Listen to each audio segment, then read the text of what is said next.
15 तारीख को सीएम साहब के कोई फैमिली के मेंबर आए थे, उनके लिए खाने पीने की व्यवस्था नहीं किया गया था। नोटिस जारी करके हमारे नाका को सील किया गया है। एसडीएम साहब, यहाँ के माननीय कलेक्टर जी, 5वीं अनुसूचित क्षेत्र का पावर आप जानते हैं, ग्राम सभा का पावर जानते हैं।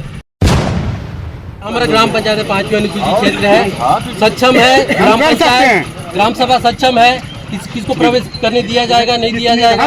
5वीं अनुसूचित क्षेत्र है, 5वीं अनुसूचित क्षेत्र है। सर, हम क्यों सूचना दें जब ग्राम सभा यहाँ पे सब खुद मजबूत है, पावर है ग्राम सभा को, तो क्यों हम किसी का परमिशन लेंगे? हम सर, क्या दिक्कत है आप बताइए, जिस कारण से यहाँ पे आप धरना बैठे? यहाँ पे हम इसलिए आज धरने पे बैठे हैं, जो हमारे लोहनीगुड़ा क्षेत्र के एसडीएम साहब है, उनके लिए खाने पीने की व्यवस्था नहीं किया गया। कब 15 तारीख को, तो उन्होंने 1 घंटे के अंदर नोटिस निकाला और कहा गया कि जो चित्रकूट में पर्यटन स्थल पे जो नाका समिति चल रहा है वो अवैध तरीके से वसूल किया जा रहा है। इसके पहले जो चल रहा था, जो पुराना समिति है, जो ग्रामीण पर्यटन समिति, वो जो गांव के वार्ड पंच और 2-4 गांव के बेरोजगार युवा चला रहे थे, लेकिन उनके द्वारा आर्थिक अनियमितता पाई गई थी। इसलिए ग्राम सभा बिठा के पूरे गांव के लोगों ने निर्णय लिया था कि जो पुराना समिति है उसको भंग करके ग्राम पंचायत और अस्थायी न्याय समिति बना के संचालित किया जाएगा। लेकिन जो एसडीएम है, जो तहसीलदार है और जो यहाँ के विधायक है, सांसद है, उनके दबाव में एसडीएम, तहसीलदार और जो 15 तारीख को सीएम साहब के कोई फैमिली के मेंबर आए थे, उनके लिए खाने पीने की व्यवस्था नहीं किया गया था और एसडीएम के द्वारा भी खाने पीने की व्यवस्था की मांग की गई थी। उसकी मांग पूरा नहीं होने के कारण ये नोटिस जारी करके हमारे नाका को सील किया गया है। ये 5वीं अनुसूचित क्षेत्र है। एसडीएम साहब, यहाँ के माननीय कलेक्टर जी, 5वीं अनुसूचित क्षेत्र का पावर आप जानते हैं, ग्राम सभा का पावर जानते हैं। मतलब जो यहाँ पे बिना मतलब परमिशन के आप यहाँ पे हमको बलपूर्वक नाका से हटा रहे हैं, ग्राम सभा का आप उल्लंघन कर रहे हैं। क्या आप हाईकोर्ट को नहीं मानते? जो 18 अप्रैल 2013 का जजमेंट है हाईकोर्ट का, ना लोकसभा ना विधानसभा, मतलब आप हाईकोर्ट को नहीं मानते, मतलब आप ग्राम सभा को नहीं मानते। कलेक्टर साहब, एसडीएम साहब, तो ये हमारा पावर है, ये हमारा अधिकार है। हमारे ग्राम पंचायत में, हमारे ग्राम सभा में किस तरह से व्यवस्था करना है, कौन यहाँ पे संचालित करेगा, कितना हम कर देंगे। और मैं एक ग्राम पंचायत का सरपंच हूँ और सरपंच होने के नाते छत्तीसगढ़ पंचायत राज अधिनियम 1993 के तहत मुझे भी ग्राम पंचायत को भी अधिकार दिया गया है, धारा 77 धारा 2 के तहत, कि यहाँ पे जो प्रवेश शुल्क है, जो बाहर से गाड़ियाँ आ रही है, उनको टैक्स लिया जा सकता है। ना एसडीएम साहब ग्राम पंचायत को मार रहे हैं, ना ग्राम सभा को मार रहे हैं। तो सर, ये बताइए कि किस वजह से प्रतिबंधित कर दिया गया है नाका को? आपके द्वारा क्या संकेत दिया गया, क्या बताया गया है ऊपर से प्रशासन द्वारा? प्रशासन द्वारा ये कहा जा रहा है कि अवैध वसूली कर रहे हो। क्या कहा अवैध वसूली भाई? जब ग्राम पंचायत सक्षम है, खुद अनुमति देके यहाँ पे संचालित करने के लिए, तो अवैध वसूली कैसे ही हुआ? ग्राम सभा में हम लोगों ने निर्णय लिया था कि यहाँ जो पुराना समिति है उसको भंग करके गाँव के बेरोजगार युवाओं के द्वारा संचालित किया जाएगा, तो अवैध वसूली कैसे हुआ? तो ये बताइए, एसडीएम साहब ऐसा क्या बताए थे जिस चीज़ की व्यवस्था न की गई थी, जिस कारण से नाका समिति को भंग करने की कोशिश? एसडीएम साहब हमारे ग्राम पंचायत कोटवार के माध्यम से व्यवस्था करने के लिए बोले थे, राशन पानी व्यवस्था करने के लिए बोले थे। उनके कोई फैमिली आ रहे थे कि कोई मंत्री आ रहे थे, हमको तो नहीं पता, लेकिन उनके द्वारा व्यवस्था करने बोला जा रहा था ग्राम पंचायत को, जो नाका चला रहा है। अगर हम व्यवस्था कर देते तो वो नोटिस नहीं निकालते। भाई, हम जो ग्राम पंचायत का जो संपत्ति है, जो कर्ज जो हम लोग ले रहे हैं, हम गांव के विकास कार्य में क्यों उपयोग नहीं करेंगे? क्यों इनको देंगे? हम क्यों इनको खिलाते रहेंगे? इनके अगर हम इनकी खातिरदारी करते ना, तो नोटिस नहीं निकालते, वाह वाही हमारे ऊपर करते रहते हैं, हमारे बच्चे हैं बोलते रहते हैं। सर, जो आपको लिस्ट भेजा गया था जो भी खिलाने पिलाने का, वो आपके पास प्रूफ है? लिस्ट है मोटो? हाँ, ये तो पुराना लिस्ट है। इसके पहले जो संचालित हो रहा था, इसके पहले जो 5 साल संचालित हो रहा था, आप देख सकते हैं। एसडीएम वाला निकालो, ये देखो, ये जो पुराना ग्रामीण समिति है, एसडीएम के नाम से ये बिल बनाया गया था कि मतलब जो यहाँ ग्राम पंचायत का संपत्ति है, जो ग्राम पंचायत का अधिकार है, ये अधिकारियों को खिलाया जा रहा था। ये देखिए, एसडीएम द्वारा खर्च किया गया है। लग्जरी का है, वीआईपी इतना 5-10 हजार का एक बिल है। और जो 5 साल जो ग्राम पंचायत से जो आय आना था, ग्राम पंचायत में कुछ विकास कार्य नहीं हुआ, बस गरीब लोगों के लिए एसडीएम, कलेक्टर, मंत्री उनके लिए व्यवस्था होती थी, लेकिन ग्राम पंचायत को कुछ नहीं मिलता था। इससे आप सर मतलब जो प्रशासन है, जो एसडीएम साहब हैं, तहसीलदार हैं, उनसे आप क्या मांग करते हैं यहाँ पे धरना करते हैं? हम क्या मांग करेंगे? जो सील वहाँ लगाए हैं, जी पता नहीं किसके पावर से, किसके आदेश पे सील लगाए हैं। एक बार भी उन्होंने ये नहीं बोला कि चलो ठीक है, आप 5वीं अनुसूचित क्षेत्र में है, ग्राम सभा का अधिकार है। वो बिल्कुल नहीं मान रहे हैं, ग्राम सभा को उल्लंघन कर रहे हैं सीधा सीधा। 5वीं अनुसूचित क्षेत्र में आदिवासियों का यहाँ पे क्षेत्र है, अधिकार है, उनको विशेष संवैधानिक अधिकार दिया गया है। और भाई रूढ़ी प्रथा के अनुसार, संविधान के अनुसार 13(3) के तहत रूढ़ी प्रथा को एक विशेष अधिकार दिया गया है कि जैसे कि सांसद, यहाँ पे संसद या विधायक, विधानमंडल जो नियम बनाता है, कानून बनाता है, उसी तरह से रूढ़ी प्रथा को भी एक संवैधानिक अधिकार दिया गया है।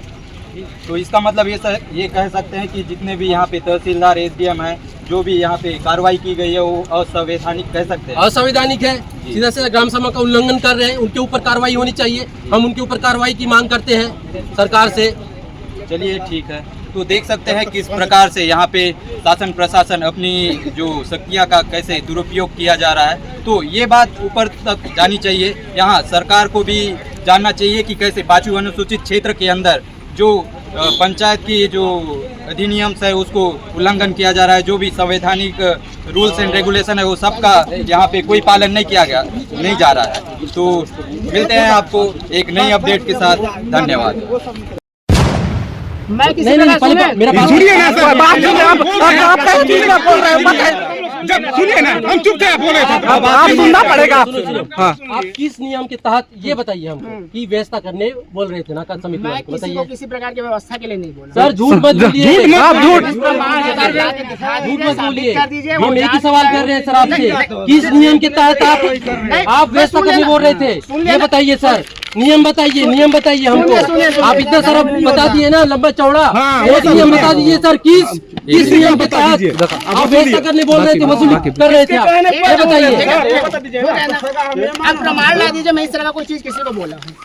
बोले हो आप प्रमाण ला बोले हो आप प्रमाण बोले ला हो दीजिए ना आप भाई। फोन के माध्यम से, कोतवाल के माध्यम से आप बोले हो प्रमाण आप। ला दीजिए। इसके पहले मेरे को डेट याद नहीं है, कलेक्टर साहब लोग आए थे, उस दिन भी आप बोले थे कोटवार के माध्यम से। आप प्रमाण हम लोगों ने ला उस दिन दीजिए। चलो ठीक है कर देते कलेक्टर। ये दे पहले का, ये जो ये पुराना वाला बिल है सर, पुराने लोग दे दिए। ये मेरे द्वारा नहीं किया हाँ, गया है। लेकिन आपके द्वारा बोला गया था सर।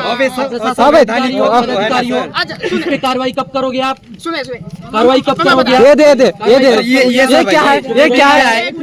एक मिनट देखिए सर, अभी 2 महीना क्या हुआ, हम ग्राम पंचायत चला रहे हैं, ठीक है। उसका पहाड़ हो गया, पहाड़ हो गया। लेकिन 5 साल से जो अवैध वसूली हो रहा था वो है, तो आप सुनना पड़ेगा बात को। हमारा एक ही सवाल है, हमारा एक ही सवाल है, किस नियम के तहत आप व्यवस्था करने बोले? किस नियम के तहत बोले आप? हमारा एक ही सवाल है और कुछ नहीं है, एक ही सवाल है। इसके संबंध में आप लोग कहीं बस शिकायत दर्ज करवाए कि मैं जांच करवाऊं? ये जो आप बिल दिखा रहे हैं कि 5 साल इस तरह की चीज हुई है, उसको लेकर आप मेरे पास शिकायत लेके आए हो? या उस दिन जब मैं आया था, जब पहले दिन जब नाका में जो सदा सरंग में बैठक लिया था, उस दिन भी ये चर्चा हुई थी, ठीक है? इसके संबंध में आप लोग मेरे पास किसी प्रकार का शिकायत ला के ले आए हो? कोई प्रमाण वो हम नहीं जानते, वो हम नहीं जानते। आप अपना नियम बता दो, एक नियम बता दो सर, किस नियम के तहत आप व्यवस्था करने बोले? मैं सीओ साहब क्या बैठा था, आप फोन किए थे, मैं सीओ साहब स्पीकर ऑन किया तो मैं खुद सुना हूँ। अरे वो सरपंच अपने आप को विधायक से बड़ा समझता है क्या? व्यवस्था नहीं कर पाता, कोई नहीं दिखाएगा। देखिए, इस तरह का मैं कोई चीज नहीं बोला हूँ। अगर बोले हो आप तो सर, दिखा मैं खुद दीजिए। सुना हूँ, सीओ साहब के फोन में। आप लोग प्रमाण ला दो ना। प्रमाण हमारे पास नहीं है भाई। सर सीओ साहब से बात करें, प्रमाण कैसे दूंगा सर? मैं खुद सुना हूँ, मैं ये सब कोई उसमें तो देखिए, एक नियम बता दो सर, किस नियम के तहत आप, किस नियम के तहत सर व्यवस्था करने बोले, वो बता दो सर। दिक्कत नहीं है, वो तो आपकी शिकायत है ना भाई। ना वो बता दो, अब मेरे आप बता दो। हम इसीलिए बैठ, जब तक निराकरण नहीं हो जाता 21 नियम के तहत हुआ, हम यहाँ से नहीं हटेंगे। टेंट लगाओ यार, अब नहीं हटेंगे हम, नहीं हटेंगे। बैठेंगे चुपचाप। पहले वो नियम बता दो, किस नियम के तहत 5 साल नहीं 10 साल चला। 5 साल से नाका चल रहा था, उस टाइम तो पार्किंग होता दूर था, कोई दिक्कत नहीं था। सुनो 5 साल वो लोग वही किए, 5 साल आप लोग भी वही करने वाले हो। नहीं, इसीलिए तो वो नहीं करे। पहले अपने कार्यकाल तो देख लो सर, अपने कार्यकाल देख लो, हम करेंगे नहीं करेंगे। मेरा कार्यकाल शुरू ही नहीं हुआ है। शुरू ही नहीं, चार्जर ही लिया है। कैसे बोल सकते हो? चार्जर ही लेके कि पद। अरे देखो जैसे पुराने कार्यकाल की बात कर रहे हो ना, उसकी प्रॉपर एक शिकायत करोगे, जांच कमेटी बैठ जाएगी जो है उसमें दिए जांच हो थे अपन लोग, जाएगी। नहीं सर, नहीं होता। सीओ को दिए थे, सीओ को दे दिए थे सर। बिना एसडीएम शिकायत आवेदन के तहसीलदार यहाँ कैसे पे जांच शामिल होगा? है, जांच कौन करेगा बताइए? मौखिक जांच होता है। मौखिक जांच कोई नहीं बोला। तहसीलदार बिंदा का आया होता है तो जांच होता है। आप देखिए ना सर, आप हमको भी एक लिखित में दे दीजिए, इस नियम के तहत हम आपको ये व्यवस्था करने के लिए बोल रहे हैं। एक आप एक लिखित में दे दीजिए। मैं तो नहीं सर, बोलूँ ना, मैं आपको याद सर, मैं कई बार बोला हूँ कोटवार को भी, अगर एसडीएम साहब बोल रहे हैं तो लिखित में दे दो, हम व्यवस्था कर देंगे। प्रोटोकॉल में है तो हम व्यवस्था कर देंगे, लेकिन आपके पास कुछ कोई ऐसा नियम ही नहीं है ठीक है ना, व्यवस्था करने का, तो कहाँ से आप लिखित में दोगे? मैं समझ एक ही बात को लेके उसको मत बोलो जो है। ना ना ना, इसमें बहुत सारे हम बिंदु उसी ऐसा बात पे देखो, देखिए, किस नियम के तहत आपने व्यवस्था करने बोला पंचायत को, नाका समिति को? किस नियम के तहत? नियम बता दो, नियम में है तो। मन चाहे बिल लेके आज के थमा देते देखो हैं। जिस पे आप आरोप लगा रहे हो उसकी जिम्मेदारी नहीं है कि वो आरोप के बारे में बोले कि स्वेच्छा से स्वीकार करूँ जो चीज। नहीं सर, जो जिसके साथ अधिकारी नहीं विधानसभा की बात उठा रहे थे, तो आप उसका क्या तुम आवेदन जो बैठे थे? क्या है है? सचिव, क्या तुम अभी सुशासन तिहार चल रहा है। मुझे लगता है प्रदेश की पहली ऐसा घटना होगी कि मुख्यमंत्री जी के बेटी और दामाद जाते हैं चित्रकूट पर्यटन टूर पर। उनका निजी मामला है। ये तारीख है 15 तारीख को। वहाँ के एसडीएम का फोन आता है, चित्रकूट के युवा सरपंच है, पढ़े लिखे सरपंच है, कि आपको उनके लिए मुर्गा बकरा खाना आदि इत्यादि डैश आदि सब व्यवस्था करना है। तो पढ़ा लिखा सरपंच है, उन्होंने मना कर दिया, मैं ग्राम पंचायत के और जो नाके लगा रहे हैं उस टैक्स से पैसा मैं नहीं दे सकता। तो सरपंच ने उन्हें डराने धमकाने दबाव बनाने का प्रयास एसडीएम ने किया सरपंच को। सरपंच ने फिर भी नहीं माना। तो तुरंत 15 तारीख को एसडीएम नोटिस जारी कर देते हैं उनको कि आपको नाका बंद कर दिया जाता है। उससे पहले कारण बताओ नोटिस भी जारी किए और नाका बंद करने का निर्देश भी दिए। तो कल पूरे गांव वालों ने मिलकर एसडीएम के खिलाफ प्रदर्शन किए, वही चित्रकूट में ही। तो एसडीएम ने उनको विभिन्न धाराओं के तहत सरपंच एवं अन्य 12 लोगों के खिलाफ में विभिन्न धाराओं के तहत कार्रवाई किया, विभिन्न संगीन धाराओं के खिलाफ कार्रवाई किया। तो हम पूछना चाहते हैं, क्या ग्राम पंचायत को वहां कर वसूली का अधिकार है कि नहीं, टैक्स लेने का अधिकार है कि नहीं, बस्तर में 5वीं अनुसूची लागू है, ग्राम सभा को पावर है कि नहीं, ग्राम पंचायत को पावर है कि नहीं? शायद एसडीएम को इनको अध्ययन कर लेना चाहिए, पहला चीज। दूसरा चीज, आखिर दामाद तो सीएम के ही नहीं, वो हमारे भी दामाद हैं, राज्य के दामाद हैं। अगर उनको मुर्गा बकरा खिलाना ही था, सरकार पास पैसा नहीं है, एसडीएम पास पैसा नहीं है, प्रोटोकॉल पास पैसा नहीं है, तो हमें बोल देते, मैं वहाँ का क्षेत्र का विधायक रहा हूँ, उस क्षेत्र का मैं सांसद रहा हूँ, वो हमारा भी दामाद है और मैंने तो राज्य का दामाद भी कहा।